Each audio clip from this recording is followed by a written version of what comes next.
Chapter 2. Okei was glad when Uncle Haru told her she could leave.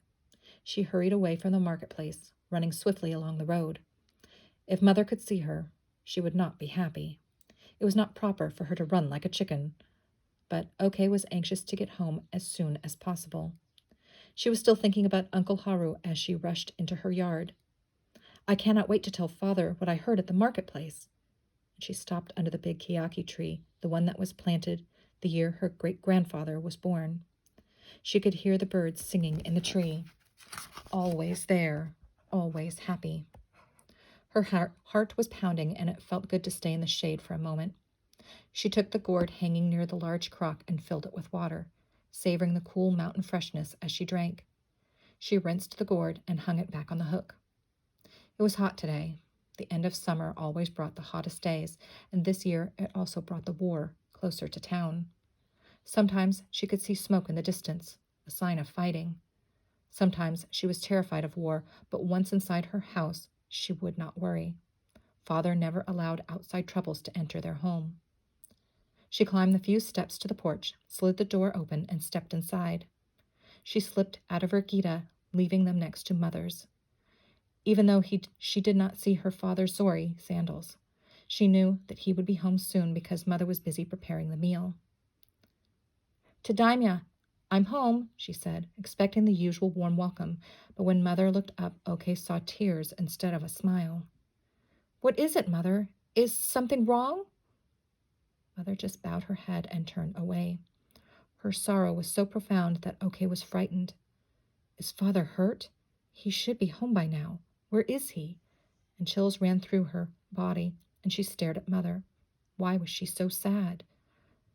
The door slid open, and Okei looked up as Father entered the house. He slipped out of his zori, walked toward Mother, and stopped. He looked old, older than Okei thought he could ever be, and she knew trouble had finally invaded their home. At first, Father did not say anything. He motioned for Mother and Okei to come to the table. Okei knew he would not speak until they finished their meal. The rule was no unpleasantness while eating, so she tried to be very patient. She kneeled at the table, cupped the bowl of miso shiru in her hands, and sipped the hot soup slowly. Then she picked up her chopsticks and took some rice. She managed to eat the small pieces of fish and the pickles too, but tasted nothing.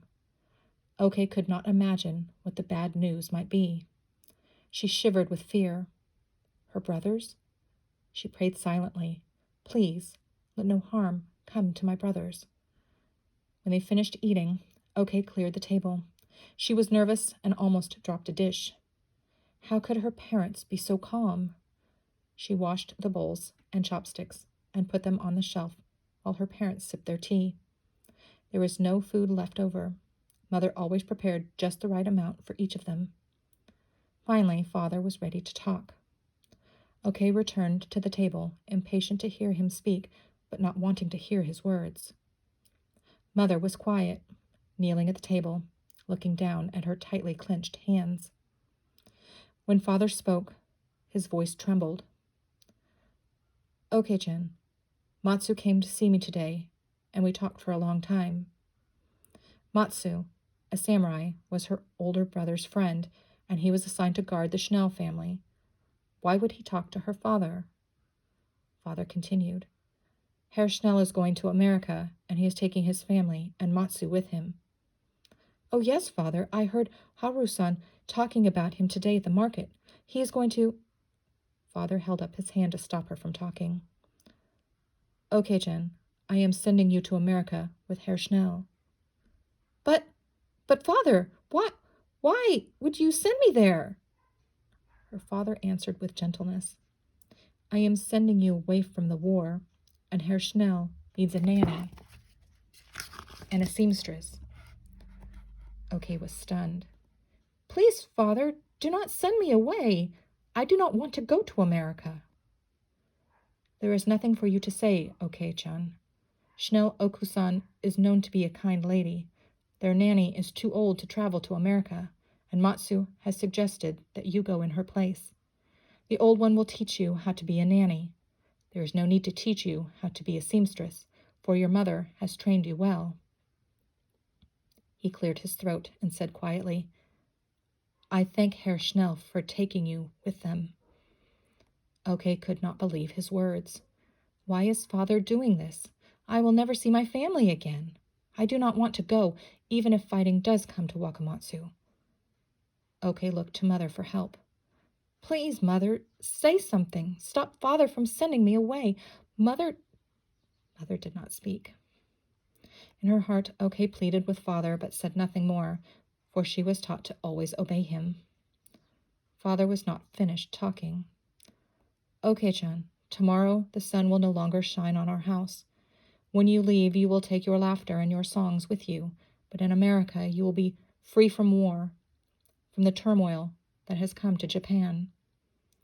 Mother and I have 3 gifts for you, Oke-chan. First is the whistle," and he picked up a small bamboo whistle and put it in her palm. "Over the years, I have made many of these for you. If you find life to be difficult, hold it and remember family. If you lose it, it does not matter, for it is of no value in itself." Father held out a bright red paper bird. "Oke-chan, do you remember when Mother taught you how to make origami birds? It will remind you of home and songs of happiness in our garden. You have always been gentle and cheerful, like the birds.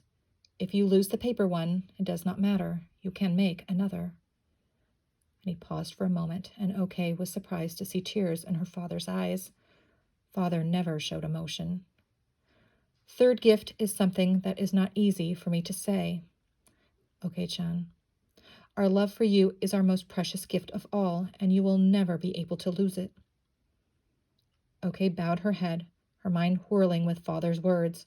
She did not remember leaving the table, nor did she remember unfolding her futon, quilt mattress, and lying on it, but she must have done both, because there she was, in the middle of the night, eyes wide open, terrified of leaving everything she loved.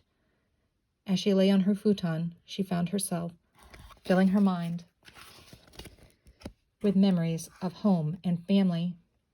Grandmother, if only grandmother were still alive, she would argue with father. He would listen to her. But grandmother was no longer here. There was nobody who could convince father to change his mind. Nobody. "Father," she cried silently, "please do not send me away. Please, father, I am not afraid of the war. I am only afraid I will never see you again." Sleep did not come easily to Oke that night.